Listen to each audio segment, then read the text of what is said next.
blocked national highway blocked হৈছে আৰু আজি সেমিনাৰ নেশ্যনেল লেভেলত সেমিনাৰ হৈছে অহাকালি ৰেলী হ'ব দিল্লীত চ' এই আন্দোলনটো চিষ্টেমেটিকেলি গৈ আছে আৰু যাই থাকিব এই আন্দোলনটো কোনোদিন স্তব্ধ নহয় ইয়াৰ যেতিয়ালৈকে ইয়াৰ আনচাৰ নলয় যেতিয়ালৈকে সলিউশ্যন নলয় তেতিয়ালৈকে মানে ইয়াৰ কোনোদিন স্তব্ধ নহয় এইটো কণ্টিনিউ হ'ব আমি খালি সেইটোৱে চাইছোঁ যে এইটো যাতে ভাইলেণ্ট হয় সেইকাৰণে government of India government of Assam government of Maharashtra government of Tripura যিমান চৰকাৰ আছে চবকে আমি অধিক মানে আপিল কৰিছোঁ অতি শীঘ্ৰে আৰ্টিকেল 2 আৰু 3 সংবিধানত বহুত আৰ্টিকেল আছে কিন্তু 2 আৰু 3টো কিয় আগত ৰাখি থৈছে কিয়নো ৰাজ্য যিটো গঠন কৰা সেইটো সবচে ইম্পৰ্টেণ্ট সেইকাৰণে 2 আৰু 3 ৰাখি থৈছে সেইকাৰণে অতি শীঘ্ৰে এইটো সলিউশ্যন কৰিব লাগে বুলি আমি দাবী কৰোঁ নহ'লে আন্দোলন অল ইণ্ডিয়া লেভেলত তীব্ৰৰ পৰা তীব্ৰ হ'ব আৰু অহা 2019ৰ যিটো জেনেৰেল ইলেকশ্যন ইয়াত মানে কনচিকুৱেঞ্চিটো ৰুলিং পাৰ্টিয়ে কিন্তু ইয়াত ফেচ কৰিব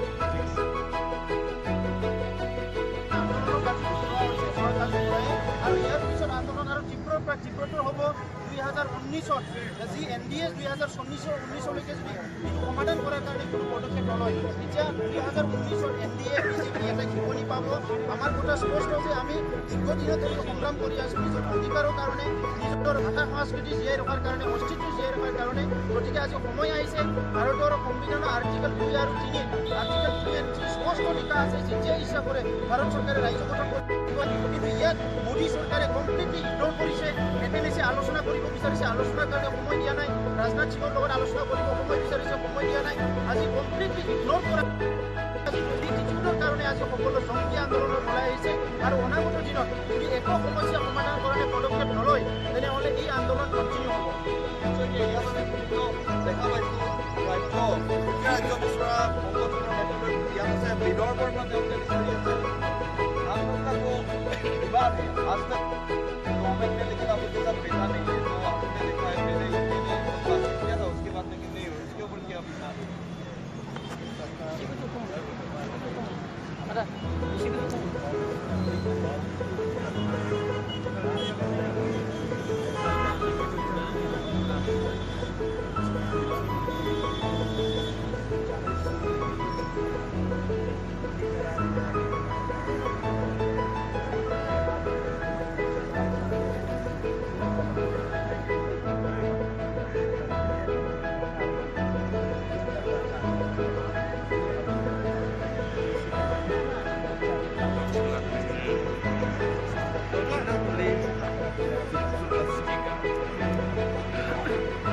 আৰু এই মুহূৰ্তত আপোনালোকে দেখিছে ইয়াত যিসকল লোক আছে তেওঁলোকে ইয়াতে প্ৰতিবাদ প্ৰদৰ্শন কৰিছে আৰু সকলোৱে তেওঁলোক আচলতে কিছু সময় পিছতে ৰাজঘাটৰ ইয়াৰ পৰা তেওঁলোকে ৰেলী কৰিব সংসদ মাৰ্গলৈকে এতিয়া লক্ষণীয় হ'ব এই ৰেলীৰ পিছত 2015 চনৰ নিৰ্বাচন আগত আছে আৰু তেনে মুহূৰ্তত একত্ৰে national federation for new state আঠখনকৈ পৃথক ৰাজ্য তেওঁলোকে ইয়াতে বিচাৰিছে গতিকে তেনে ক্ষেত্ৰত লক্ষণীয় হ'ব কেন্দ্ৰীয় চৰকাৰে এই নীতিটো কেনেদৰে লয় আৰু এটা গুৰুত্বপূৰ্ণ বিষয় এইখিনিতে আছে IPFT ত্ৰিপুৰা নতুনকৈ তেওঁলোকৰ চৰকাৰ গঠন হৈছে IPFT এই যি আজি ঐক্য মঞ্চ national federation for new state তাত আছে আৰু তেওঁলোকেও কিন্তু সমৰ্থন দিছে গতিকে লক্ষণীয় হ'ব আজিৰ এই ৰেলীৰ পিছত কেন্দ্ৰীয় চৰকাৰে পৃথক ৰাজ্যৰ যিটো বিষয় বিভিন্ন দেশৰ বিভিন্ন প্ৰান্তত নীতি আছে সেই ক্ষেত্ৰত যেনেধৰণে সিদ্ধান্তত উপনীত হয়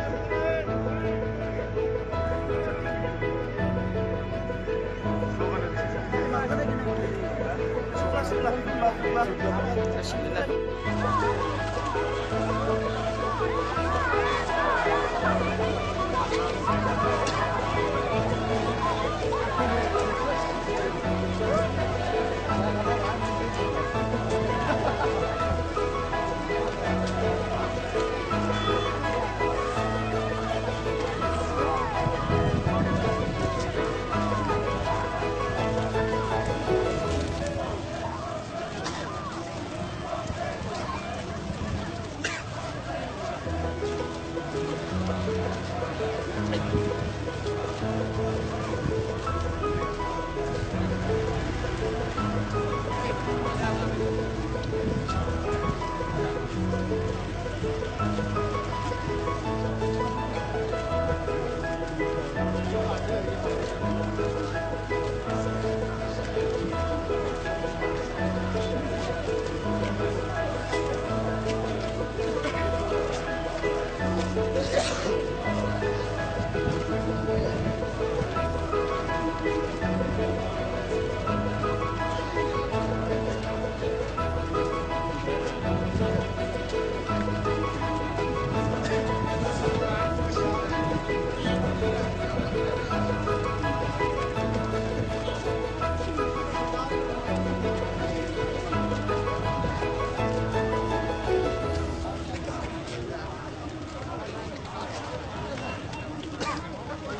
হয়